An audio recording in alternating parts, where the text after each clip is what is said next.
నువ్వు మోకరించినప్పుడల్లా, నువ్వు ప్రార్థించినప్పుడల్లా, నువ్వు స్తుతించినప్పుడల్లా ప్రభువా తాను కోల్పోయిన స్థానమును తిరిగి సంపాదించుకున్నట్టుకు లేవి ఏం చేయగలిగినాడు? నాకు కూడా అవకాశాలు ఈ ప్రభువా, నేను కూడా ట్రై చేస్తాను ప్రభువా. ఏ కృపను పోగొట్టుకున్నానో, ఏ తలాంతులు పోగొట్టుకున్నానో, నీ ఎదుట ఏ స్థానమును పోగొట్టుకున్నానో, కడవరము జీవానికి పనికొచ్చే ఏ క్వాలిటీ పోగొట్టుకున్నానో తిరిగి సంపాదించుకోవాలనే ఒక ఆశ కలుగుతుందయ్యా. నీ కృపను బట్టి ధైర్యము కలుగుతుందయ్యా. Will you please allow me to do that? Will you please help me, Holy Spirit God? Will you encourage me, Lord? Yes, the Holy Spirit God will help you this week. దేవునికి స్తోత్రం కలుగును గాక. హల్లెలూయా. ఈనాటి ధ్యానం కొరకై పరిశుద్ధ గ్రంథములో నుండి ఆదికాండము, ఇంకా అవ్వలేదు ఆదికాండము, ఇది ఎట్లా మీ పాస్టర్కి కాస్త సురుకుదనం రావాలని ప్రార్థన చేయండి. సంవత్సరాల కొద్ది ఇక్కడ చేస్తున్నాడు వీడు. ఆదికాండము 49వ అధ్యాయము 5 నుంచి 7 వచనాలు చదివి ఆ వెంటనే ద్వితీయోపదేశకాండం 33వ అధ్యాయము 8 నుండి 11 దాకా చదవాలి. ఏంటది? ఆదికాండం 49 5 నుంచి 7. అది అయిన వెంటనే ద్వితీయోపదేశకాండం 33 8 నుంచి 11 చదివితే కేవలం 10 నిమిషాల్లో పావు గంటల వాక్యం ముగించేస్తానే. వాళ్ళు చూడండి. షిమ్యోను, లేవి అనువారు సహోదరులు, వారి ఖడ్గములు బలాత్కారపు ఆయుధములు. నా ప్రాణమా వారి ఆలోచనలో చేరవద్దు, నా ఘనమ వారి సంగముతో కలిసి కొనవద్దు. వారు కోపం వచ్చి మనుష్యులను చంపిరి, తమ స్వేచ్ఛ చేత ఎద్దుల గుదికాలి నరములను తెగనరికిరి. వారి కోపము వేండ్రమైనది, వారి ఉగ్రతయు కఠినమైనది, అవి శపింపబడును. యాకోబులో వారిని విభజించదను, ఇశ్రాయేలులో వారిని చెదరగొట్టెదను.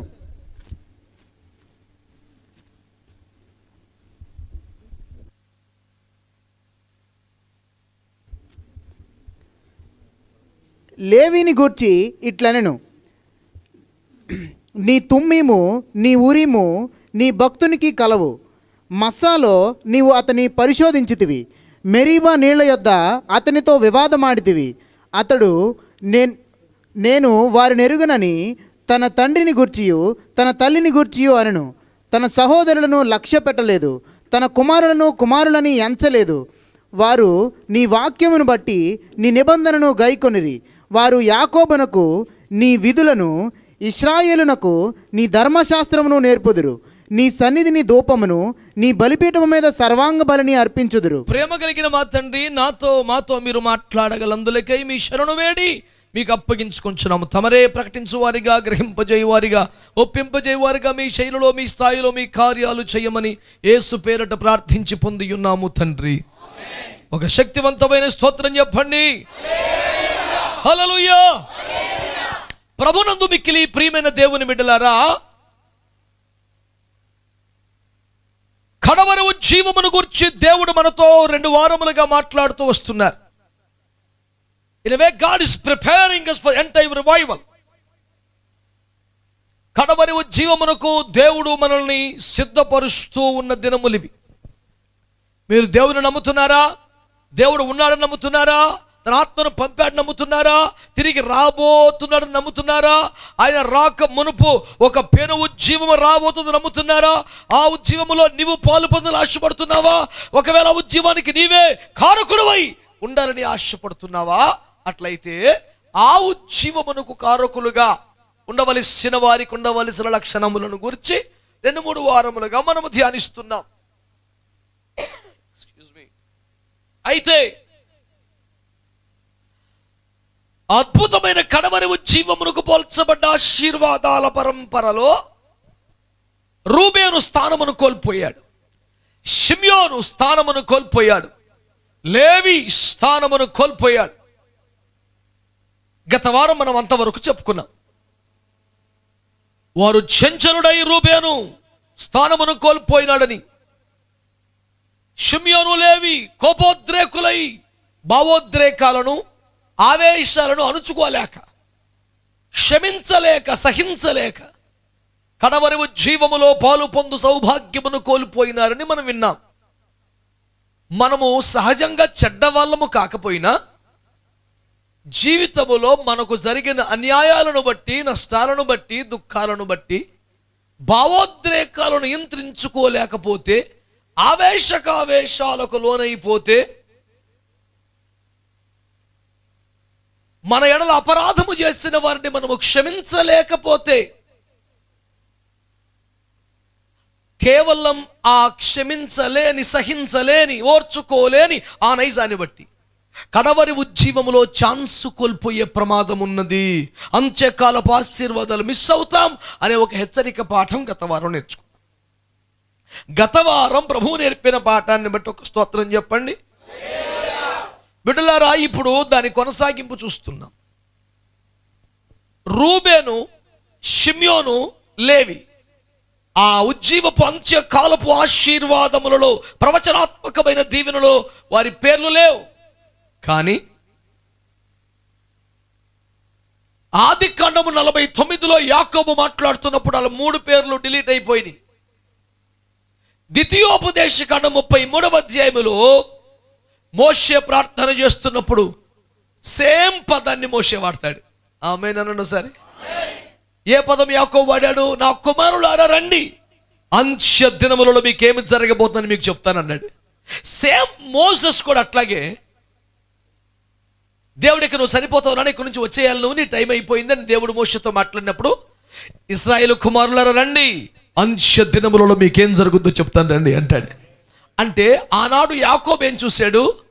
అంత్య దినములలో జరగబోతున్న కార్యములలో తన కుమారులు ఏ ఏ పాత్ర పోషించబోతున్నారో దర్శనములో చూసి ప్రవచన రీతిగా మాట్లాడాడు.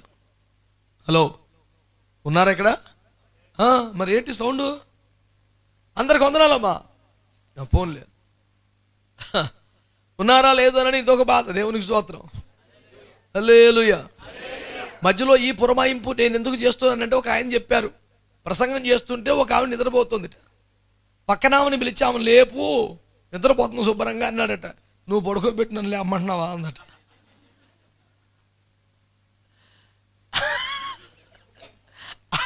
అతగాడి బోధ అంత అందంగా ఏడ్చింది. ఈడి బోధ ప్రతాపానికి ఆవిడ పడుకుని పోయింది.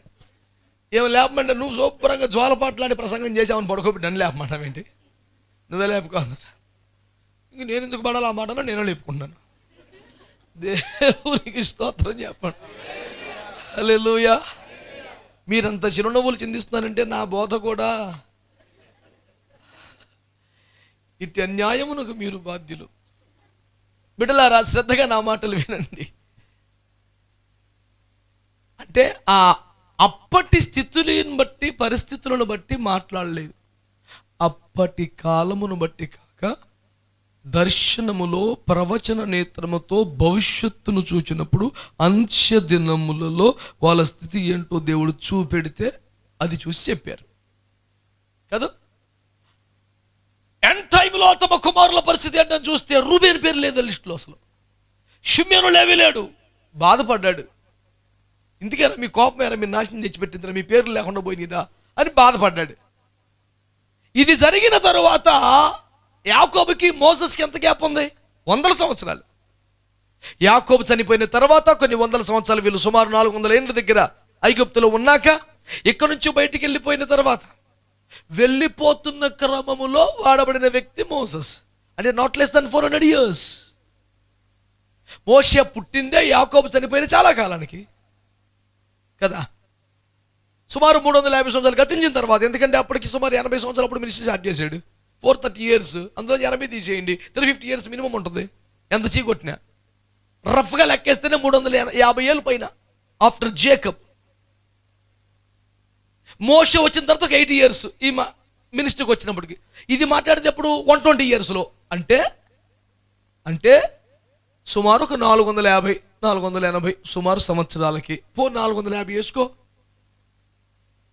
యాకోబు చూచినప్పుడు కడవరి ఉజ్జీవములో ఆశీర్వాదాల లిస్టులో విన్నావా? లేవి పేరు లేదు, షిమ్యోను, రూబేను పేర్లు. సుమారు 400 సంవత్సరాలు, 450 సంవత్సరాల తర్వాత మోషే వెళ్ళిపోతూ చివరి ప్రార్థన చేస్తున్నప్పుడు వీళ్ళందరి భవిష్యత్తులో అంత్యకాలం జరగబోతుందని దేవుడు చూపిస్తున్నాడు. అలా చూస్తున్నప్పుడు మళ్ళీ చూస్తే రూబేను పేరు లేదు, షిమ్యోను పేరు లేదు, లేవి పేరు ఉంది. నీకు అర్థమైందా? అంటే ఈ 450 సంవత్సరాలలో లేవి మళ్ళీ రాగలిగాడు. That's what we preach about restoration. తిరిగి సమకూర్చబడ్డాడు. ఆమేన్ చెప్పండి. హల్లెలూయా. ఇప్పుడు మీరు అనుకుంటారు ఏం చేసి వచ్చాడు? That is the message. That is the message. నేను కొన్ని గంటలు చెప్పాల్సిన అవసరం, ఒక పాయింట్ చెప్తే చాలు మీకు దాని మీద మీరు పొదగాలి. ఆత్మచ్ఛత నింపబడి గుట్ల మీద కోడి పొదిగినట్టు ఆ అంశం మీద, ఆ అనుభవం మీద ప్రార్థనలో పొదిగి ఆ కృపను, ఆ ఫలమును మనం సంపాదించుకోవాలి. ఆశీర్వదించనే మాట మీద రాత్రి అంతా ప్రార్థన చేయటం ఏంటి మరి? అదే కదా, ఆశీర్వదించు ఆశీర్వదించు అంటాడు. తెల్లవారులు నాన్ స్టాప్గా వాగాడని కాదు కదా. మోకాళ్ళ మీద పడితే ఇంకొక ఆలోచన మైండ్లో లేదు, ఇంకొక అంశం మైండ్లో లేదు, ఇంకొక ప్రస్తావన రాదు. కన్నీరు గారుస్తాడు, మూలుగుతాడు, మొర్ర పెడతాడు. పదే పదే నోరు మాట్లాడకపోవచ్చు. ఆత్మఘోష అదే కదా, అంతరంగపు రోదన అదే కదా. తన మాటల కన్నా తన కన్నీరు ఎక్కువగా మాట్లాడింది కదా. అట్లాగే ఈ అంశం మీద ఈ వారమంతా నువ్వు పని చేయాలా. నువ్వు మోకరించినప్పుడల్లా, నువ్వు ప్రార్థించినప్పుడల్లా, నువ్వు స్తుతించినప్పుడల్లా ప్రభువా తాను కోల్పోయిన స్థానమును తిరిగి సంపాదించుకున్నట్టుకు లేవి ఏం చేయగలిగినాడో నాకు కూడా అవకాశాలు ఈ ప్రభువా. నేను కూడా ట్రై చేస్తాను ప్రభువా. ఏ కృపను పోగొట్టుకున్నానో, ఏ తలాంతులు పోగొట్టుకున్నానో, నీ ఎదుట ఏ స్థానమును పోగొట్టుకున్నానో, కడవరవు జీవానికి పనికొచ్చే ఏ క్వాలిటీ పోగొట్టుకున్నానో తిరిగి సంపాదించుకోవాలనే ఒక ఆశ కలుగుతుందయ్యా. నీ కృపను బట్టి ధైర్యము కలుగుతుందయ్యా. Will you please allow me to do that? Will you please help me, Holy Spirit God? Will you encourage me, Lord? Yes, the Holy Spirit God will help you this week. దేవునికి స్తోత్రం కలుగును గాక. Hallelujah. In a way I can offer you as a man of God on behalf of my wonderful God, you people can grab the opportunity this week. 100 రూపాయలకి 3 gene ప్యాంట్లు. Grab the opportunity. ఇలాంటి చిల్లర మల్లర అవకాశాలకే you people come on, grab.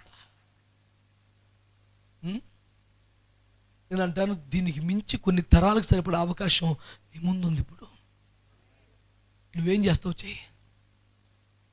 ఈరోజు title చెప్పన ప్రసంగం పేరు అవకాశాన్ని అందిపుచ్చుకోండి. స్తోత్రం చెప్పు. సెలవు పెడుతుందా? చేతులు తీసి చెప్తే అదే పోతే చెప్పా. దేవునికి స్తోత్రం కలుగునగా. హల్లెలూయా. అవకాశాన్ని ఏం చేయాలి మనం? అందిపుచ్చుకోవాలి. వదులుకోకండి, ఛాన్స్ వదులుకోకండి బిడ్డలారా. It's a very small message but very powerful. నీ జీవితాన్ని అద్భుతంగా మార్చే అవకాశం ఉందని దేవుడు మాట్లాడుతున్నాడు. ఈరోజు ఒక ఛాన్స్ నీకు ఇస్తున్నాడు దేవుడు. లేవికి అవకాశం పోయింది. అలా నేర్చాడు యాకోబు. మీ కోపమేరా ఇంత నష్టం చేసింది? ఎద్దుల గుదికాయలు నరాలు తెగ నరికారా, వెళ్ళి హత్యలు చేసి వచ్చారా, మీ కత్తులు బహు వేండ్రమ్మ కలిగినవిరా, బాబోయ్ మీతో ఆగలేకపోతున్నాను రా. చూడండి, అంచె దినముల్లో మీ కొరకు ఎంత ప్రార్థన చేసినా మీ పేరు మీద ఏమీ కనబడతలేదురా. But after 400 years, when Moses tried to peep into the future with the prophetic eye, he could find something amazing about the righteous. Super కొట్టుకొచ్చేసారు ఛాన్స్. అంటే ప్రిలిమినరీ రౌండ్స్లో ఎక్కడో అడుగు నుండి ఫైనల్ కొట్టుకొచ్చేసినట్టు ఎక్కడో ఉన్నవాడు కొట్టుకొచ్చాడు అంతే. మోషే చూస్తున్నాడు, ఎంత చూసినా, ఎంత ఆత్మలో చూసినా లేవి ఎక్కడ రూబేన్ షిబేన్ కనపడతాడు, లేవి కనపడుతున్నాడు. ఆ మాటలు చదివిపెట్టు. ఆ లేవి గురించి మాటలు మనసు ఉప్పొంగిపోతుంది నాకు. లేవిని గూర్చి ఇట్లా నేను ఏమనేను? నీ తుమ్మీము నీ ఊరీము నీ భక్తునికి కలవు. దేవా, లేవికి ఊరీము తుమ్మీము కలవు. ఊరీము తుమ్మి అంటే ఏంటి తెలుసా? ఎఫోదు మీద ప్రధాన యాజకుడు ధరించేది. అంటే లేవిని ఇట్లా ఆత్మలో చూడగానే అప్పటికి ఇంకా యాజక వ్యవస్థ స్టార్ట్ అవ్వలేదు కదా, ఇంకా మొత్తం తయారైపోలేదు కదా. ఏది మోషే ముగింపు గుడారం కట్టేసేటప్పటికే అంతా వ్యవహారం అయిపోయింది. కానీ ఎప్పటికప్పుడు ప్యాక్ చేసుకొని మళ్ళీ వెళ్ళిపోవడమే కదా. ఇంకా సంపూర్ణంగా వ్యవహారం అంతా కాలేదు. వీళ్ళని విధులు విధానాలన్నీ నేర్పించేశాడు మోషే. గుడారం అంతా కట్టించేశాడు దగ్గరుండి. యాజకులకు వారి క్రమాలు నేర్పేశాడు. ఏమండి, ఇప్పుడు చూస్తుంటే ఏం కనపడుతుందంట? లేవి కొరకు ప్రార్థన చేయగానే, అయ్యా నీ భక్తునికి నీ ఊరిము నీ తుమ్మిము కలవంటే అతడు యాజక వస్త్రాలతో ఉన్నాడు, ప్రధాన యాజకుని వస్త్రం వేసుకుని ఉన్నాడు. అతడి ఈ 12 న్యాయ విధాన పథకం ఉంటుంది కదా, ఈ రాళ్ళు ఉంటాయి కదా. ఏమండి, ఒకటి వెలిగితే దేవుని చిత్తమని, ఇంకొకటి దేవుని చిత్తం కాదని. దేవుని స్వరం వినపడకపోతే, దర్శనం కనపడకపోతే గుడారాలకు వెళ్ళి ప్రార్థన చేసుకుని రోజుతుంటుంది. ఇది వెలిగిందనుకో, ఓకే గ్రీన్ లైట్ వచ్చింది, అప్పుడు పని చేస్తాను. ఇప్పుడు ఒక యుద్ధానికి వెళ్ళాలా వద్దా, ఎంతసేపు దేవుని వాయిస్ కనపట్ల, ఏం కనపట్ల, అప్పుడు ఏం చేస్తారంటే ఎఫో తీసుకొని వెళ్ళి గుళ్ళు కూర్చుంటారు. ఇది తిరిగింది అనుకోండి, ఎస్ ఆయన. అందుకనే సౌలుకి అది కూడా వర్కౌట్ అవ్వాల. ఆయన ఊరీము ద్వారానైనను తుమ్మీము ద్వారా నేను మాట్లాడినందున కర్ణపిస దిగిపోయాడు. నిజానికి వచ్చేసింది. నిజానికి అప్పుడు రావాల్సింది పశ్చాత్తాపం. ఏ రూట్లో కూడా నాతో మాట్లాడలేదు, ఇంతగా నీకు దూరస్తున్న అయిపోయాను ప్రభువా, నన్ను క్షమించయ్యా, నాకు ఇంకొక దిక్కు లేదని ఏడవలగా, నువ్వు మాట్లాడిపోతే అది మాట్లాడుద్దే అన్నట్టు వెళ్ళాడు. సర్వనాశనం అయిపోయింది. నేను అదే అంటాను, నేను ఇప్పుడు కూడా ఆ పాట పాడుతున్నప్పుడు ఆ మాట చెప్తాను, నేనేటు పోగలను దేవా. ఎందుకు ఆ మాట ఎక్కువ వాడతాను నేను తెలిసిన, నాకు ఇంకో సోర్స్ లేదు సార్. సౌలు గారికి అయితే కర్ణపిశాచి సోర్స్ ఉంది, నాకు లేదు. నాకు ఏసులో మాట్లాడలేదు, చచ్చిపోవడం ఇంక దిక్కులేదు. అందుకే 2 సంవత్సరాలు నేను ఎలాగే పడి ఉంటాను, అక్కడే ఉంటాను. మరి వర్కౌట్ అవ్వకపోతే మరి మార్చుతాకి ఇంకొక బ్యాచ్ లేదు కదా మనకి. అనిదా శరణం నా అస్తిత్వమేమో శరణమ్మ, నీవు తక్కది ఇంకో దిక్కేమి. నువ్వు మాట్లాడితే పోతావు, లేకపోతే చచ్చిపోతావే. ఇంకొక సోర్స్ లేదు మనకి. నేను నా సాక్ష్యం చెప్తున్నా, మరి మీ సాక్ష్యం ఏంటో చెప్పండి. నా సాక్ష్యానికి ఆమె చెప్పారు, మీది కూడా అదేనా? మరి అది లేదులే పాస్టర్ గారు, మాకు కొన్ని సోర్సెస్ ఉన్నాయి పాస్టర్ గారు. మహాభక్తులు రా నాయన, నీవు తప్ప మాకు వేరొక ఆశ్రయము, ఆకాశం ముందు నువ్వు తప్ప భూమి మీద మాకు ఎవరున్నారు ప్రభు. చాలాసార్లు ఒంటరితనంలో ప్రభు సన్నిధిలో మొరపెట్టిన మాటలవి. ఎంత కన్ను పొడిచి చూసినా ఎవరు కనిపించని దారుణమైన ఒంటరి బ్రతుకులో ఉన్న సందర్భాలు ఉన్నాయి ప్రభు. మరి ఇంకెవరికైనా ఇంకేదైనా సోర్స్ ఉందో? నాకైతే ఇంకేం లేదు ప్రభు, దయచేసి నన్ను విడిచిపెట్టద్దు, నాకు ఇంకొక ఆధారం లేదని ఏడ్చి దేవుని కృప పొంది ఆయన పాదాల దగ్గర బ్రతికే అవకాశాన్ని ప్రభు కృపతో అనుగ్రహించాడు. బిడ్డలారా, ఆశ్చర్యకరమైనటువంటి సన్నివేశం చూస్తే, నీ భక్తునికి నీ ఊరిము నీ తుమ్మిము కలవు. చదువు. మస్సాలో నీవు అతని పరిశోధించితివి, మెరీబా నీళ్ల యొద్ద అతనితో వివాదమాడితివి. అతడు నేను వారిని ఎరుగనని తన తండ్రిని గూర్చియు తన తల్లిని గూర్చియు అని. అమ్మ బాబోయ్, లేవి అలా కూర్చున్నట్టు ఛాన్స్. ఒక మూమెంట్ వస్తే అమ్మ ఎవరో నాకు తెలియదు, నాన్న ఎవరో నాకు తెలియదు, నాకు దేవుడు తప్ప ఎవడో లేడని తిరిగి పడండి మనిషి. ఊరినే కొట్టుకొచ్చాడేంటి ఇందులోకి. ఫస్ట్ లిస్ట్లో పేరు కొట్టుకుపోతే ఏమండి, వీక్లీ టెస్ట్లో, మంత్లీ టెస్ట్లో, క్వార్టర్లీ ఆఫర్లు అన్నీ ఫెయిల్ అయిపోయి ఫైనల్ ఎట్ట కొట్టుకొచ్చాడు. ఒక్క దాంట్లో పాస్ అవ్వలేదు వీడు. హోప్లెస్ క్యాండిడేట్ జనం దృష్టిలో. ఫైనల్కి వచ్చేప్పటికి కాడికి ఫస్ట్ ర్యాంక్ వచ్చింది. మరి ఏంటి చిన్న విషయం ఇది? ఏమన్నా ఈజీగా తీసుకోగలమా? ఇందాకదాకా ఎక్కడ చూసినా లేవి కనపడలేదు, ఇప్పుడు ఊరిము తుమ్మి మారి మీద కనపడుతున్నాయి. కారణం ఏందయ్యా అని అడిగితేనట, అతడు నిన్ను గూర్చి తన తల్లిని తండ్రిని కుమారులను ఎరుగను అనేను. వీళ్ళు ఎవరంటే ఏమో నాకు ఎందుకు, నాకు నువ్వే, వీళ్ళు సంబంధం లేదు. ఆ పిక్చర్ మీకు క్లియర్గా అర్థం కావాలా? నిర్గమకాండం 32వ అధ్యాయం రండి. నిర్గమ 32:26 నుంచి చదవండి. అందుకు మోషే పాలెము యొక్క ద్వారమును నిలిచి యెహోవా పక్షమునున్న వారందరూ నా యొద్దకు రండి అనగా. ఒకసారి వినండి, లేవీలారా రండి అన్నాడండి. ఇప్పుడు మీరు మాట్లాడాలి. ఇప్పుడు ఈ పిలుపుకి ఎంతమందికి అవకాశం ఉంది? That's my point. The major point of today's message is that ఈ పిలుపుకి అందరికీ అవకాశం ఉంది నాన్న. నువ్వు స్పందించక, నువ్వు గ్రాప్ చేసుకునే తెలివితేటలు లేక, నువ్వు ముందుకు వచ్చే తెగింపు లేక, నువ్వు చొరవ తీసుకునే స్పీడ్ నీకు లేక, బెల్లం కొట్టిన రాయిలాగా పడి ఉండి ఉతక మీద తలుపు తిరుగును, పడక మీద సోమరి తిరుగును అన్నట్టు నువ్వు తిరిగి, మరి దేవుడు కొంతమందిని ఆశీర్వదిస్తాడండి, మరి కొంతమంది ఆయన చిత్తమండి అంటే ఈ దొంగ డైలాగుల యొక్క ఉద్దేశం ఏంటి?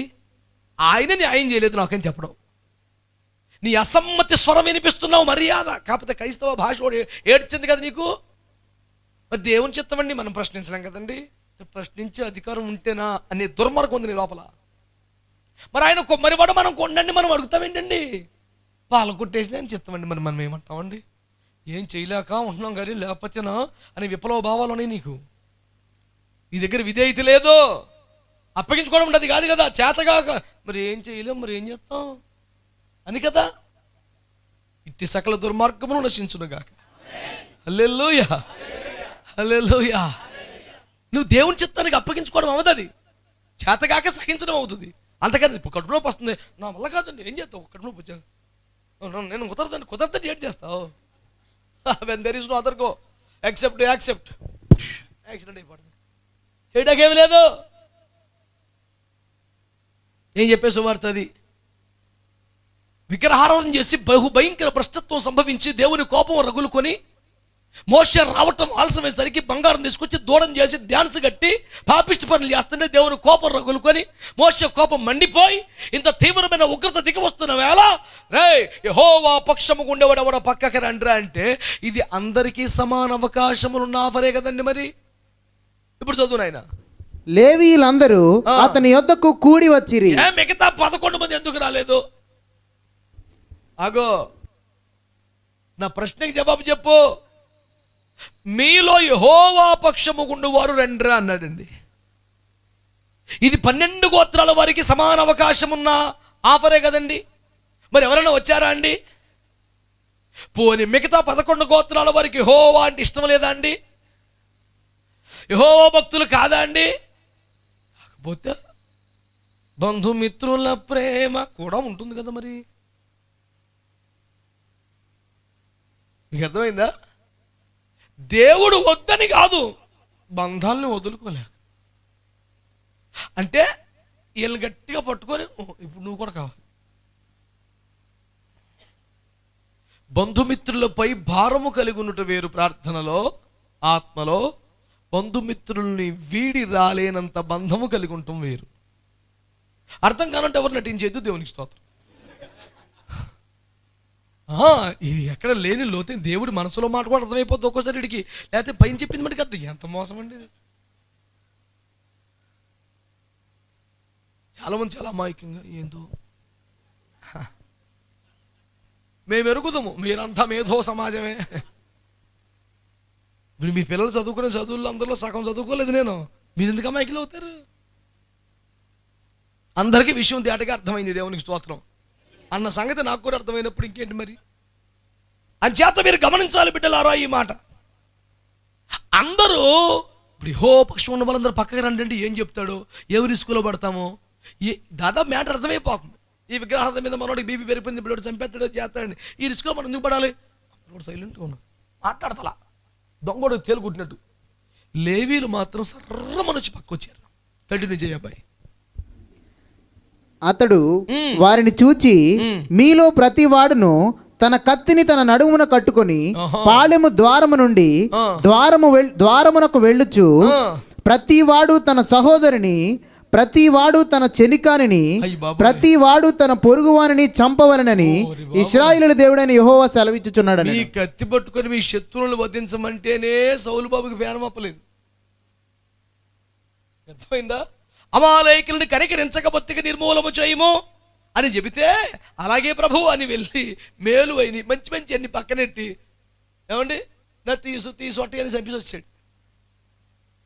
మీకు అర్థమైందా?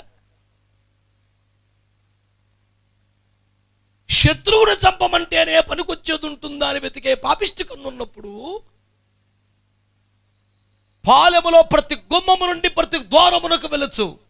తండ్రులేమి తల్లులేమి విగ్రహారాధన చేసి తయారు చేసి దేవుని కోపం పుట్టించే వాళ్ళందరినీ ఏసైండ్రా అని అంటే శత్రువుల కొరకైతే కత్తి పట్టదము కానీ బంధువుల కొరకే ఎలాగూ పట్టగలము, మమ్మల్ని మన్నింపము, వీఆర్ సారీ అని వెనక్కి తిరిగితే లిస్టులోకి వచ్చేది కదా పేరు. మరి ఇది పాయింట్. కంటిన్యూ చెయ్యి. ఆ దినమున ప్రజలలో ఇంచుమించు 3,000 మంది కూలిరి. ఇంకా చదువు. ఏలయనగా మోషే వారిని చూచి ఇట్లా అన్నాడు, లేవీలను చూసి, లేవీయులారా నేడు యెహోవా మిమ్మల్ని ఆశీర్వదించినట్లు మీలో యెహోవా మిమ్మల్ని ఆశీర్వదించాలంటే ఏం చేయాలి? నేడు అది మా వాళ్ళు, మా కులం, మా చుట్టం, మా బంధం, హల్లెలూయా, ఇవన్నీ బండబూతిది ఘోరం పాపం. యేసయ్య నా సృష్టికర్తను నమ్మేవాడు కులమును నమ్మకూడదు. దేవుడు ఒక్కడే నమ్మేవాడు మతాలను నమ్మకూడదు. కులాలు ఉన్నాయి, క్యాస్టమర్ ఉంటుంది కదండి, ఎందుకు ఉంటుందండి? అదంతా పచ్చి మోసం. సృష్టికర్త ఒక పురుషుణ్ణి ఒక స్త్రీని పుట్టించి వారి ద్వారా మానవ సంతతిని భూమి మీద విస్తరింపజేస్తే ఒక తండ్రికి ఒక తల్లి కడుపున పుట్టిన వాళ్ళకి కులాలు ఉన్నాయని చెప్పటం, ఉంటాయని బుకాయించడం దుర్మార్గం కాకపోతే అండి. ఇది మనుష్యులు కల్పించిన దుర్మార్గమైన వికృత క్రీడ. క్రైస్తవ్యం కుల వ్యవస్థకు వ్యతిరేకం. ఆమేన్. మీరు అందరు గట్టిగా అంటే పేరు దరిద్రంలో ఉన్నారండి ఎవడన్నానే. ఇంకా మళ్ళీ బల్లారి రొట్టె కొద్దా కూడా ఏమన్నా మీకు చెప్తున్నాను. అలాగే ఇలా కుల సంఘాలు తెచ్చుకోండి వెళ్ళి, ఏసు రక్తం ఇచ్చి. మనకై లేవు కార్మిక సంఘాలు, కుల సంఘాలు, మంది మహిమ కలిగిన సంఘం అంతవరకే. ఇవన్నీ లేవు. మానవులు కల్పించినవేనో అవి వాస్తవమైనవి కావు, దేవుడు పెట్టినవి కాదు. చదువుకునే అప్లికేషన్స్లో, స్కూల్స్లో కులం అనే కాలం ఉండకూడదని తీవ్రంగా దెబ్బలాడే గొడవ చేసే మనుషులో నేను ఒకడిని. అలాంటి అభాగ్యుల అన్నార్తుల కేకలు విని ఒక విద్యా సంస్థలు మాత్రమే ఉంది, తిరుపతిలో ఉంది, డాక్టర్ మోహన్ బాబు గారి విద్యా సంస్థలు, శ్రీ విద్యానికేతన్. మోహన్ బాబు గారి విద్యా సంస్థలు అన్నింటిలో ఏ అప్లికేషన్లో కూడా కులము అనే కాలం ఉండదు, అసలు దాని ఆప్షనే ఉండదు అసలు రాయడానికి. ఆయన ఒక ఇంటర్వ్యూలో చాలా సీరియస్గా స్పందించారు. నా వద్ద చదువుకోవటానికి వచ్చే విద్యార్థి కులంతో నాకేంటి పని, నేను ఎందుకు తెలుసుకోవాలి అంటూ మండిపడ్డాడు. శభాష్ అనిపించింది. నేను విద్యా వ్యవస్థ పేరు చూడలో డాక్టర్ మోహన్ బాబు జ్ఞాపకం చేసుకుంటాను. అటువంటి స్కూల్ పెట్టే యాజమాన్యానికి ఆ క్వాలిటీ ఉండాలి. వాళ్ళు విద్యను అర్థించుటకు వచ్చారు, నీ దగ్గర ఆర్జించుటకు వచ్చారు.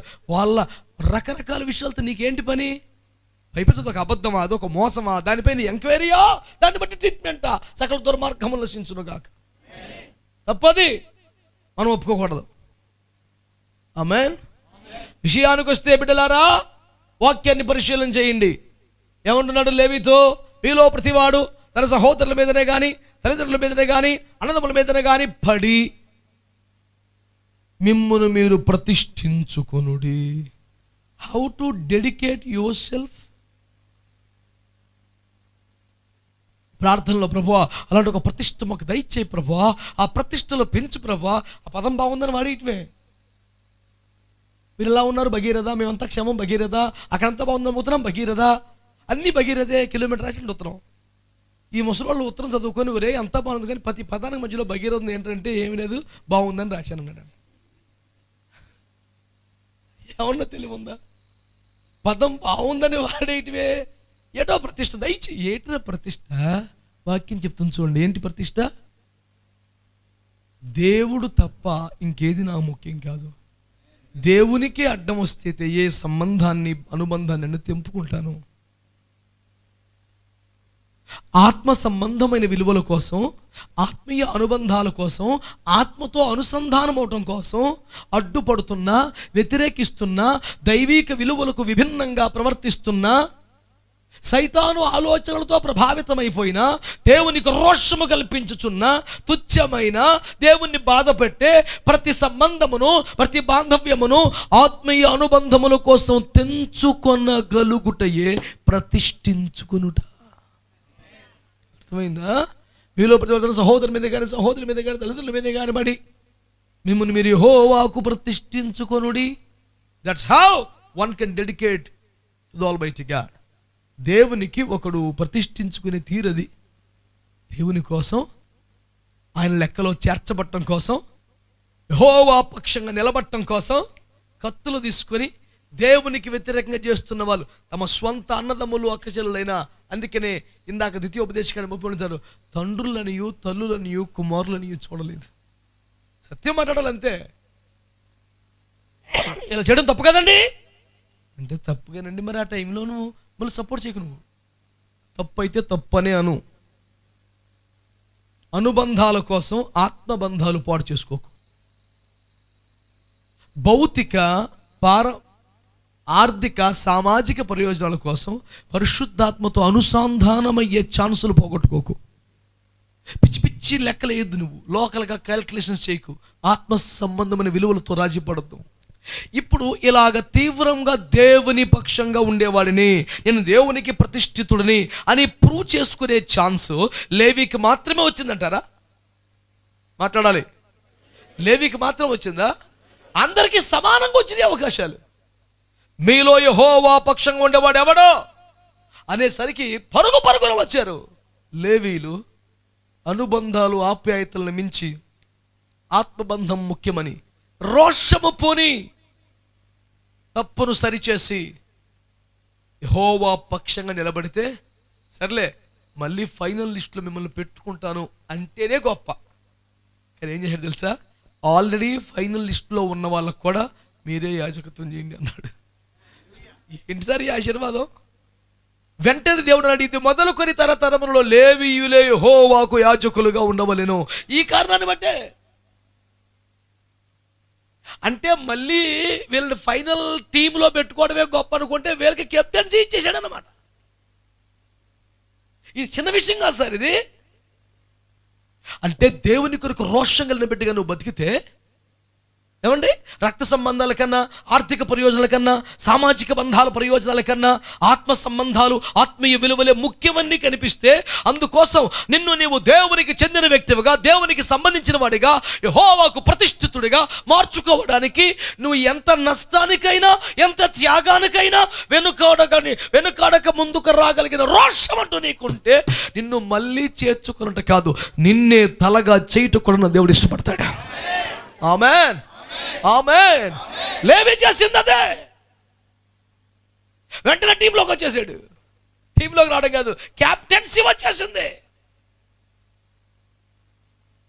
ఇప్పుడు దేశపు జెండా పట్టుకొని ముందు కవాతు ఎవరు చేస్తున్నారు? లేవే. ఎంత భాగ్యం అండి. ఆలోచించగలుగుతున్నారా?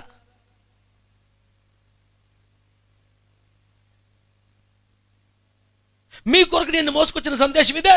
మిమ్మల్ని తెల్లవారులు కూర్చోబెట్టాలని కాదు, ఒక్క మాట చెప్పి పంపిస్తున్నాను నేను. దేవుని లెక్కలో పడుటకు, దేవుని దృష్టిలో పడుటకు, దేవుని మనస్సును గెలుచుటకు, దేవుని అనుగ్రహ ఐశ్వర్యము చేత ఆశీర్వదింపబడుటకు అందరికీ సమాన అవకాశములు వచ్చుచున్నవి. నువ్వు చురుగ్గా లేకపోతే, నువ్వు స్పందించకపోతే, నీకు రోషం లేకపోతే, నీకు సమర్పణ లేకపోతే, నీకు భారం రాకపోతే, నీకు తెగింపు, త్యాగం, దమ్ము, రోషం, ప్రతిష్ట లేకపోతే అది దేవుడి తప్పు కాదు, దేవుడి అన్యాయం కాదు. ఈ కడవరి దినములలో ఒకవేళ తెలియక, ఆవేశముల వలన, సహనము లేక, క్షమాగుణము లేక ఏ అభిషేకం పోగొట్టుకున్నావో, ఏ వరమును పోగొట్టుకున్నావో, ఏ విషయంలో చల్లారిపోయావో, ఎక్కడ వెనకబడిపోయావో, ఇదిగో ఈ ఉదయ కాలము దేవునితో మాట్లాడుతున్నాడు.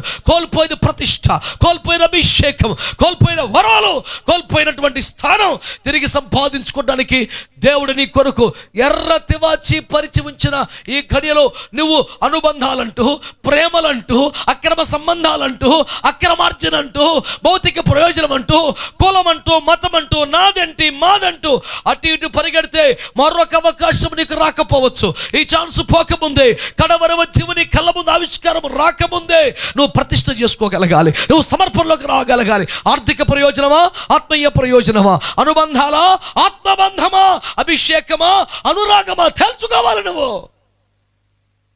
లేవీలు రెప్పపాటులో డెసిషన్ తీసుకున్నారు. Decision making is very important and valuable also. ఆలోచిస్తామండి. ఇప్పుడు కంపెనీలో పనిచేసే వాళ్ళకి, నేను స్టీల్ ప్లాంట్ల దగ్గరలో ఉంటాను కనుక, అనేకేండ్లుగా చూస్తుంటాను కనుక చెప్తున్నాను. 8 గంటలు కూడా కష్టపడి పని చేయాల్సిన టెక్నీషియన్కి ఎంత జీతం ఉంటుందో, మార్నింగ్ వచ్చి టెక్నీషియన్కి డ్యూటీ ఇవాళ ఇది చేయి అని చెప్పి సాయంత్రం అలాగే చేశాడా లేదా అని చూసే మేనేజర్కి ఇతనికంటే ఒక 4 రెట్లు ఎక్కువ జీతం ఉంటుంది కదా. పొద్దున్న వర్క్ అలాట్ చేసి వెళ్ళిపోయి సాయంత్రం కరెక్ట్గా చేశాడు లేదా చూసి ఓకే అని సంతకం పెట్టేవాడికి 4 రెట్లు అధికం, 8 గంటలు కష్టించేవాడికి 4వ వంతు జీతం. ఏమిటి తేడా? నిర్ణయ సామర్థ్యం చాలా గొప్పది. ప్రాబ్లం వస్తే ప్రాబ్లం షూట్ చేయడానికి decision making is very important. ఆ భయంకర పరిస్థితిలో ఒక నిర్ణయం తీసుకోగలుగుతుంది. That's risk issue. అది రిస్క్ లేని చోట, కష్టమే ఉన్న చోట పెద్ద మ్యాటర్. ఆమె నా మాట మీకు అర్థం అవుతుందా? ఆలోచించండి ఒకసారి. నువ్వు ఆలోచించుకో. ఇప్పుడు ఇంటి దగ్గర కూరకి 2 చేపలు తీసుకొస్తామని సముద్ర బొడ్డుకు వచ్చారు. సమర్పించుకొని బయటికి రాలా, జనరల్గా వచ్చారు. ఆ కేసుబాబు ఉన్నాడు, నన్ను వెంబడించండి అన్నాడు. ఇంటికి వెళ్ళి వస్తారు పిల్లలకి చెప్పేసి, మా ఆవిడకి ఒకసారి చెప్పేసి అన్నీ అప్పగించేసాం అనలేదు. ఒక జీవిత కాలానికి సరిపోయిన నిర్ణయం ఒక క్షణంలో తీసుకున్నారు. ఇప్పటికిప్పుడు చెప్పి వెంటనే ఎలాగండి, మాకు టైం ఇవ్వండి, ఒక వారం రోజులు. నేను చెప్పిన ₹1,00,00,000 మాట. When something from God's throne, it should not be a discussion table. ఏదైనా దేవుని సింహాసనం వద్ద నుండి వస్తే అది చర్చా వేదిక మీద ఉండకూడదు. మాట్లాడిన దేవుడైతే నువ్వు ఎవరితో చర్చిస్తావయ్యా? మరి దేవుడు ఇలాగ అన్నాడు, ఏం చేద్దామని అన్నాడు. వద్దంటే వాడు సవరణలు ప్రతిపాదిస్తే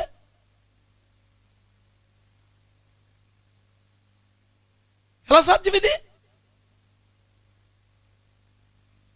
Let me repeat the statement. When something from God's throne, it should not be a discussion table. ఏదైనా దేవుని సింహాసనం వద్ద నుంచి వచ్చిందో అది చర్చలో ఉండకూడదు. మాట్లాడేది దేవుడు అయితే నువ్వు ఇంకెవరితో డిస్కస్ చేస్తావు? బాబు దేవుడు ఇలాగ అంటున్నాడు, మరి నువ్వేమంటావు? వద్దే బాబు, దేవుడు ఇలాగే చెప్తాడండి, మానేస్తావా?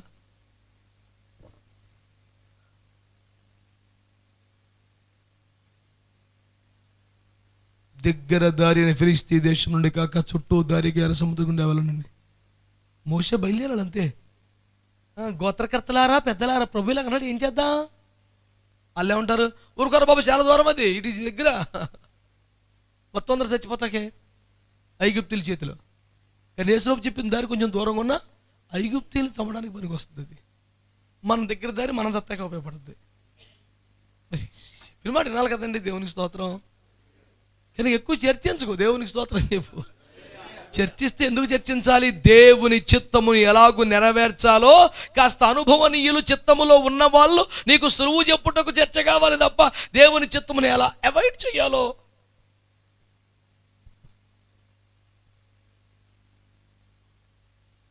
ఎవరా మీ స్నేహితుడు? యేసుప్రభు అయితే కనుక కూటం పాడు చేయడు. మరి ఎవరో కనుక్కుంటే మంచిదో సరే. మళ్ళీ అలా నొక్కితే అవదా, స్విచ్ ఆఫ్ చేయండి మళ్ళీ.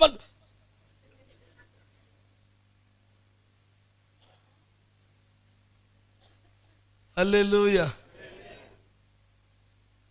చంపేశారండి అది. లేకపోతే మాకు సందా ఇచ్చాడు, మేము వాడుకుంటాం. ఇబ్బంది మీ పేరు చెప్పుకొని 10 కాలాలు ఏ క్లాస్ అని ఫోన్ ఇచ్చాడు యేసుప్రభు అనుకుంటాం. దేవునికి స్తోత్రం. దాన్ని సంపం నాకు తెలుసు కదా, నీ ప్రేమ ఎక్కువ. హల్లెలూయా. అరే యవనస్తులు డ్యూటీ వేసుకోండి, గుమ్మకాడ వచ్చిన వాళ్ళు ఫోన్ లాగేసుకోండి అక్కడే. దేవునికి స్తోత్రం. హల్లెలూయా చెప్పండి. హల్లెలూయా. బిడ్డలారా, నా ముగింపులో ఒక మాట మీకు మనవి చేస్తున్నాను. లేవి తీసుకున్న నిర్ణయం సాధారణమైందా? చాలా సాధారణ నిర్ణయం తీసుకున్నాడు. ఫలితం కూడా అంతే ఉంది సుమా. సర్లే ఎలా లాస్ట్లోకి వచ్చే బెంచ్ మీద అల్లా మిగతా సకల గోత్రములను ఆశీర్వదించగల స్థాయిలో పెట్టాడు. నేను అంటున్నాను, నువ్వు ఒక మంచి నిర్ణయం తీసుకుంటే దేవుడిని ఎంత ఆశీర్వదిస్తాడో నువ్వు క్యాల్కులేట్ చేయలేవు, నువ్వు ఊహించలేవు, అసలు పిచ్చెక్కిపోద్ది నీకంతే.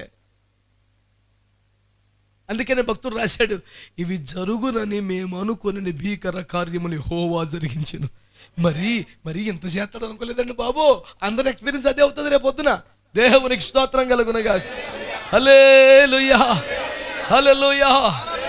66 కింద అంటాడు, అయ్యా నీ కార్యములు గంభీరములు, అవి మా బుద్ధికి అందినవి కాదు. నువ్వు చేసిన కార్యాలను ఆలోచిస్తే ఇక అర్థం అవట్లా. మరి ఏం చేయాలి సార్? సింపుల్గా వర్షిప్ చేసుకోవటమే. ఇంక దాని మీద డిస్కషన్ వేటు. నీ కార్యాలు మాకు అర్థం కావు నాయన, నువ్వు చాలా గొప్పడు అయ్యా, మమ్మల్ని మించిపోయావు, అందుకే నీకు వందనం అని చెప్పేస్తే ఆశీర్వాదాలు ఇంక పెరిగిపోతాయి. ఆమె అని చేత నేను మీకు మనవి చేస్తున్నాను బిడ్డలారా. 2వ వ్యక్తిని మీకు జ్ఞాపకం చేస్తాను. His David. చెప్పండి, రెండో పేరేంటి? చెప్పండి గట్టిగా. 40 రోజులుగా గొలియాతు చేస్తున్న వాగ్బలం, ప్రగల్భం.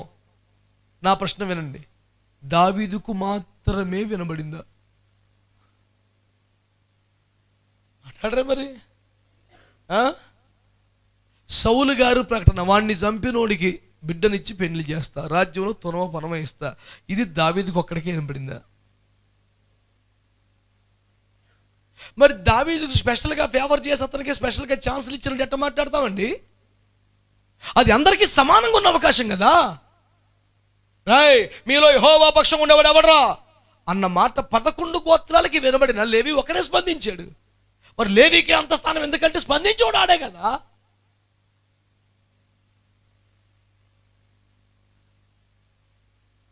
గొలియాతుగాడు తొడగొట్టి భుజం కొట్టి సవాల్ చేస్తాడు, రే మీలో ఒక్కడైనా లేడా, ఎవడో లేడా? ఇంగ్లీష్ బైబిల్ ఉంటుంది, గివ్ మీ ఎ మ్యాన్ అంటే అర్థం ఏంటి? ఒక్క మగవాడు ఉంటే వాళ్ళు పంపండి రా, ఎందుకు ఇంతమంది అని 40 రోజులు కాడు రెచ్చగొట్టేస్తున్నాడు. మామూలుగా కాదు. వీళ్ళందరూ ఇల్లు కళ్ళు తిప్పేసి, నాకు ఎంత బాధ అంటే వీళ్ళందరూ మిలిటరీలోనే ఉన్నారు, మిలిటరీ భోజనం తినేస్తున్నారు దేవుని ఇష్టం. కానీ ఎవడో కనీసం గొలియాతు మీద దూరంగా నుంచొని రాయి ఎత్త కూడా ధైర్యం వస్తలేదు.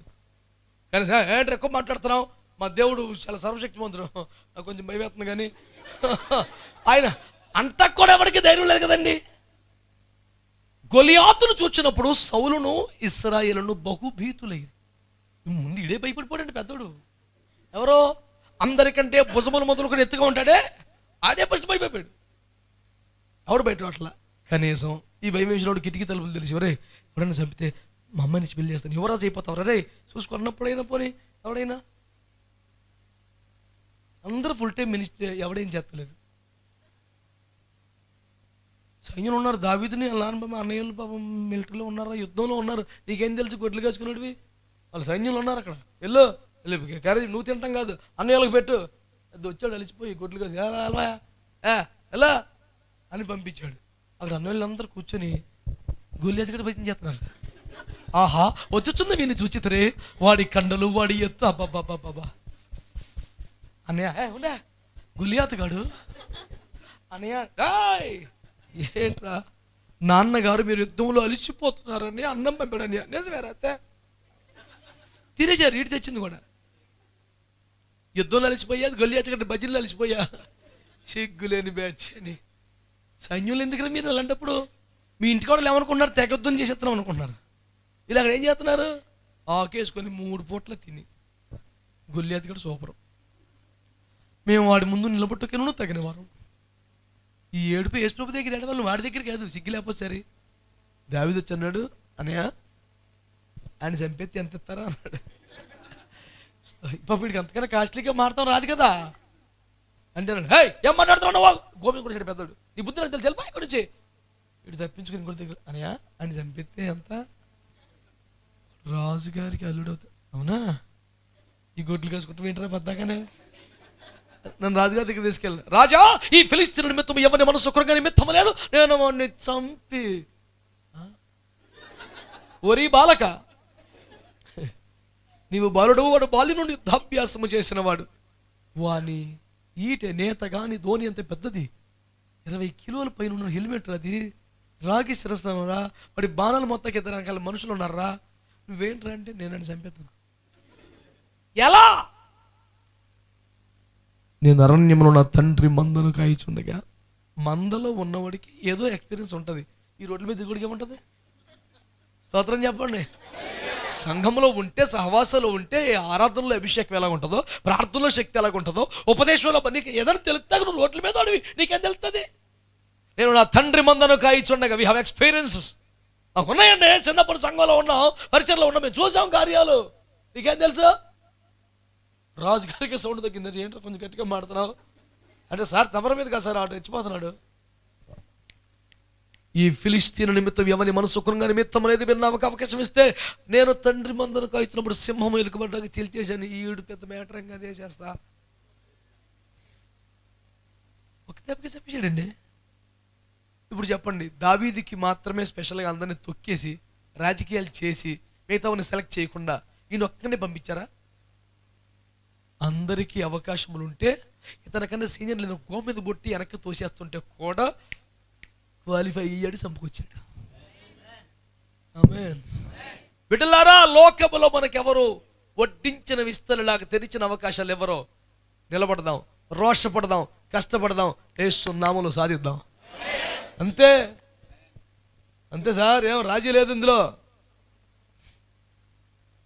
దావీదు కూడా మిగతా వారితో సమాన అవకాశములు కలిగిన వాడే, కానీ ఛాన్స్ వచ్చినప్పుడు మనకెందుకు అన్నయ్య కోపడుతున్నాడు అని తగ్గించుకొని పెద్దల మాట వినవలను. హల్లెలూయా అనుకోతే ఎప్పుడు కూడా ఏం చేస్తాం, యెహోవా నా కాపరి అని కానీ అడవిలో కూర్చుంటున్నాక అదే పాట ఎప్పటికీ.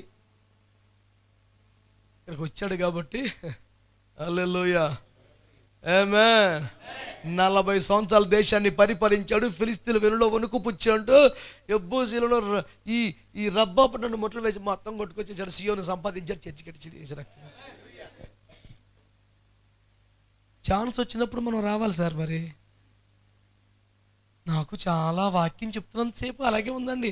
మళ్ళీ కాలేజీకి వెళ్ళిపోయాకండి. డ్యూటీలో ప్రెషర్స్ మీకు తెలియదు సార్. మీ ఇష్టం. అవకాశములు పదే పదే రావు. Opportunity knocks the door once. అవకాశం తలుపు ఒకసారి తట్టుది. లోక సామెత. దరిద్రం తడతానే ఉంటుంది పద్దాక. స్తోత్రం చెప్పండి. కనుక నీకు దేవుని తరపున యుద్ధం చేయడానికి, దేవుని పక్షంగా దేవుని పక్షంగా రిస్క్ తీసుకోవడానికి. ఇప్పుడు వాడు ఆ పర్వతం మీద, దావీదు ఈ పర్వతం ఉన్నాడు సార్. ఇద్దరు లోయలోకి దిగాలి సార్.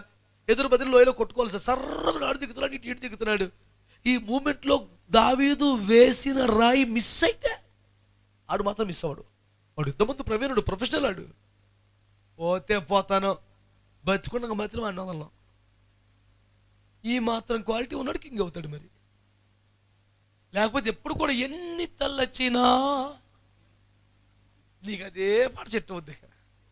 నా ఇంటి దీపం నీవే అన్ని తలచి, నీకు అదే పాట. లేదా ఇంకోటి ఉంది ఇంకదే అది. రాత్రంతా శ్రమ పడినా నీకు అది పాట.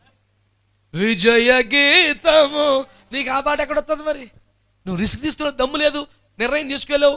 ఒకరు చెప్తే 10 సార్లు ఆలోచించేస్తావు. 20 మందిని నిలితే ఈ వారం వాక్యంలోకి వచ్చింది, గాబరగా ఉంది. ఎలాగా ఎదుటోడిని సైతాన్ని కానీ గాబర పెట్టాలి, నువ్వు గాబరైపోవటం ఏంటి? రక్తం ఇచ్చేయ. చదువుల విషయాల్లో, పిల్లల విషయాల్లో, ఉద్యోగాల విషయంలో, ఆత్మీయ సంబంధాల విషయంలో రోషంగా నిర్ణయం తీసుకోండి. తెగించి దమ్ముండి ప్రభు వైపు అడిగాయి చూస్తావు ఆయన మహిమేంటో. ఓ గజగల్లాడిపోతున్నావు దమ్ము తీసుకోలేకుండా. తెగ మాట్లాడుతాను. దావీదు గుడ్లు అడవిలో పిల్లాడు, మనకి ఏం తెలియదు పాపం. పొలం మొక్క వేసుకున్న ఒడిసలు రాయి వేసుకొని సైతారు పట్టుకొని పాటలు పడుకున్న తప్ప ఏమి రాదు. ఆమేన్. రాజనీతి శాస్త్రము, యుద్ధ శాస్త్రం బాగా అభ్యసించాడా? కానీ దేశం 40 ఏళ్ళు బ్రహ్మాండం పరిపాలించాడు. అది జ్ఞానం. నీ శాసనములు నేను ప్రేమించుచున్నాను, అవి నా బోధకుల కంటే ఎక్కువ జ్ఞానం ఇస్తుంది. ఏ అవ్వ జ్ఞానం ఇది ఇస్తుంది సార్. బైబిల్ తినగా చదివాడకుండాను. స్తోత్రం చెప్పండి గట్టిగా. హల్లెలూయా చెప్పండి మంచిగా. నెక్స్ట్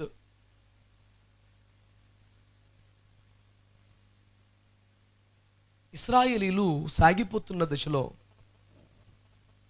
ఓసారి కొంతమంది ఇశ్రాయేలీలు బరి తెగించి కొవ్వు బట్టి మోయాబు స్త్రీలను తెచ్చుకొని మోషే అహరోను వంటి గొప్ప దైవజనుల ఎదుటనే వారి తమ గుడారాలు తీసుకెళ్ళి వ్యభిచారం చేస్తున్నారు. మోషే లాంటి దైవజనుడు అడ్డుపడలేదు ఎందుకు అనుకుంటున్నావా? అడ్డం పడిపోయాడు చూసి. ఇంత బరితే ఇంత భయం. నేను పెంచాను, 40 ఏళ్ళుగా నడిపిస్తున్నాను. నేను వీళ్ళ కోసం ఎన్నో బాధలు పడ్డాను. నేను దేవుడు అద్భుతాలు ఆశ్చర్యకారాలు చేసి తీసుకొచ్చాను. ఇంత కృప పొందితే ఇంత భరితే ఇంత భయంకరతమా?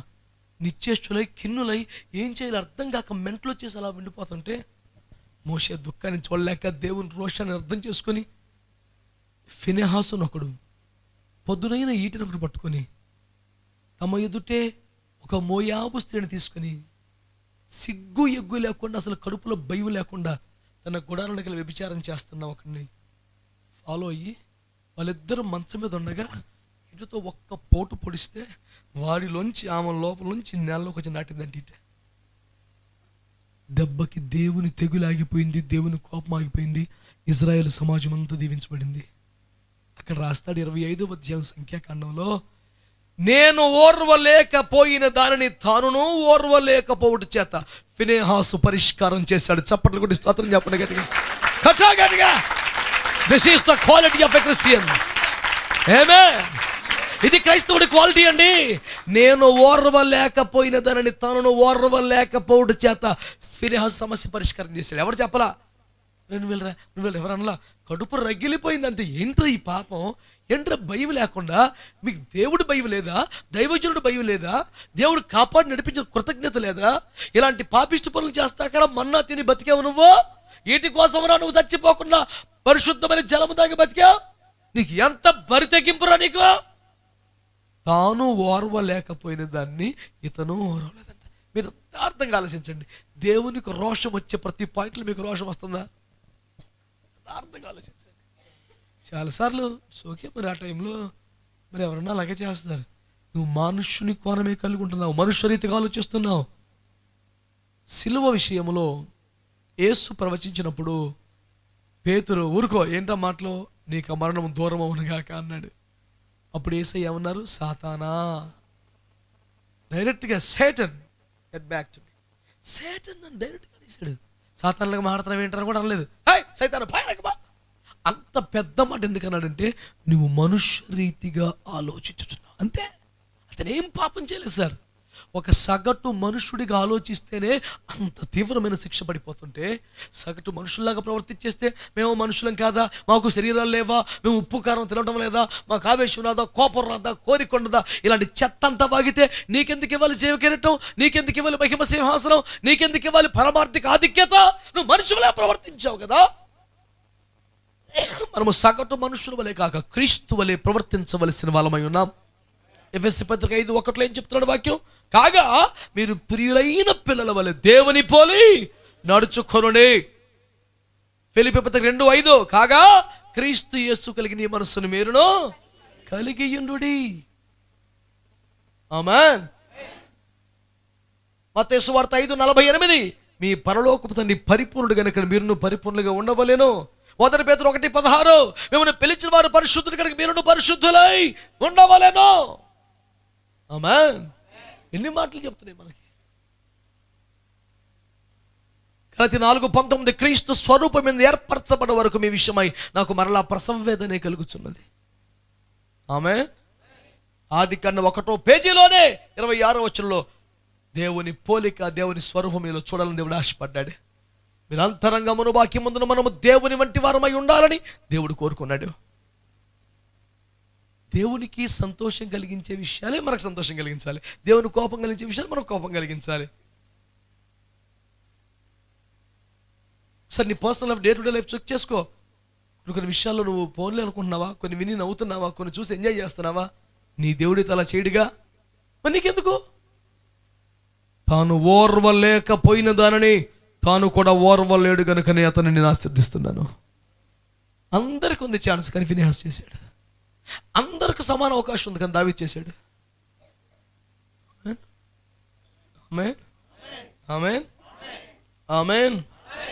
సిలువ మోసుకుంటూ వెళ్తున్నాడు. ముమ్మారు భూమి మీద పడి మిక్కిలి వేదన చే దేవాతి దేవుని ఏకసుతుడు పడు వేదన నా కొరకే చూడుము గెత్సేమనే తోటలో నా ప్రియు. ఈ పాటల పుస్తకాలు దులుపుతారు. ఇంకో వారం పోతే జనం, ఇంకో 10 రోజుల్లోపు ఇప్పుడు తీరు ఇంక పుస్తకం. బిడ్డలారా మీరు ఆలోచించండి. ఆయన సిలువను మోయలేక యాతన పడుతుంటే వేవేలు జనం ఉన్నారు. కానీ కురేరుడైన సీమోను పరిగెత్తుకుని వచ్చి కొద్ది క్షణాలైన యేసయ్య సిలువను మోసాడు.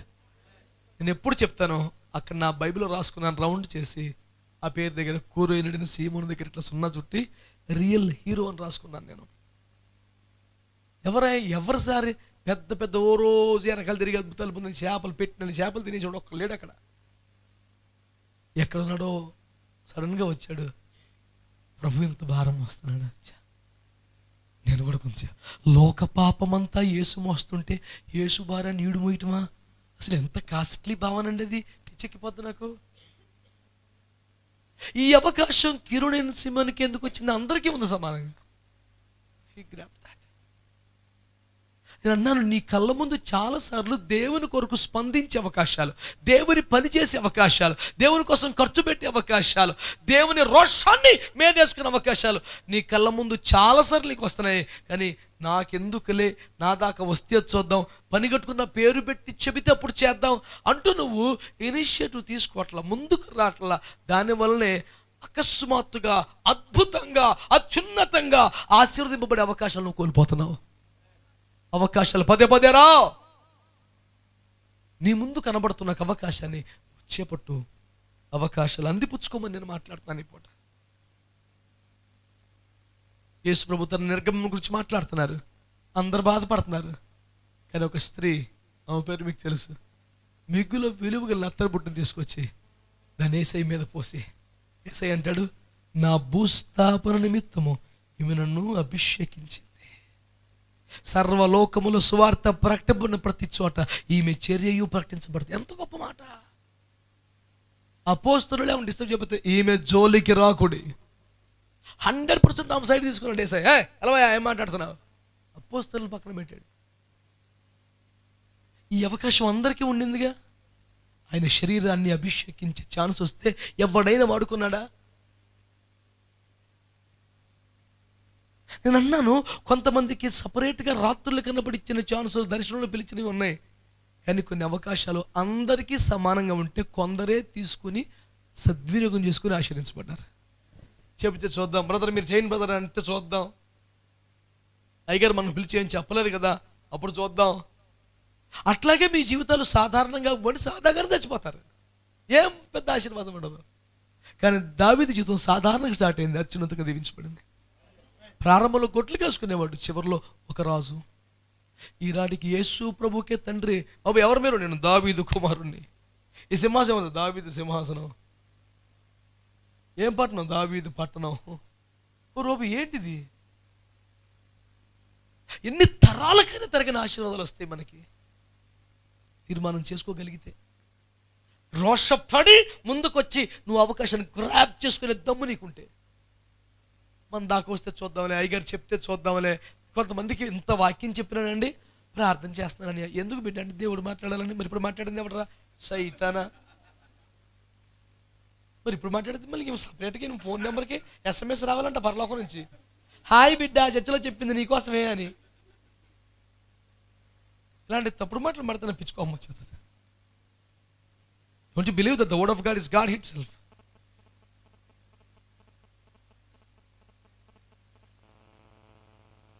నువ్వు ఎవరినో ఫూల్ చేస్తాను అనుకున్నావు, కానీ నీకు నువ్వు ఫూల్ అయిపోయి పిచ్చి పనులేవి. ఆమేన్. మీరు వాక్యమును విరుమారు మాత్రం విండి దాని ప్రకారం ప్రవర్తించకపోతే మిమ్మల్ని మీరే మోసపుచ్చుకొనుచున్నారు. ఎవరిని మోసం చేయట్లే, వినేసి పాటించకుండా వెళ్ళిపోయి నీకు నువ్వే మోసం చేసుకుంటున్నావు. దేవుడికి నిన్ను దర్శించునుగా. చెప్పండి గట్టిగా. ఇంతమంది వ్యక్తులను పెట్టిన మీ ముందు ఎవరో? లేవి 2, దావీదు 3, ఫినెహాస్ 4, కురైన సీమోను 4, మగ్దలేని మరి. ఓళ్ళు ముందు ఉన్నారు పెద్దోళ్ళు, కానీ సమాధి దగ్గరికి ఆవిడ వెళ్ళింది. అర్ధరాత్రి సమాధుల తోటలోకి వెళ్ళింది. యేసు ప్రభు అనుకోవట్లేదు, తోటమల్ని కొన్ని ప్రభువా ఇక్కడ బాబు మా ప్రభుని ఎవరిని తీసుకెళ్ళిపోయారు నీకు చెప్పవా అంటే లోపల లోపల మురిసిపోయి అంటాడు. చెప్తే ఏం చేస్తావు వీడ? ఎత్తుకెళ్ళిపోతున్నా ప్రభు. ఆయనకి ఎంత సంతోషం అనిపిస్తుంది అప్పుడు. మరి అనగానే రబ్బోని అంది. ముట్టుకోవద్దునా, నేను తండ్రి దగ్గరికి వెళ్ళాలి.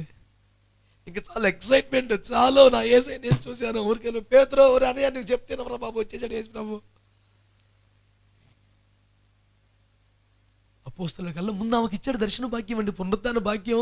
ఒక అభాగ్యరాలు, దయ్యముల చేత పీడించబడ్డ వ్యక్తి, 7 దయ్యములతో నరకం అనిపించిన వ్యక్తికి అపోస్తలులకు మించిన భాగ్యం వచ్చేసింది.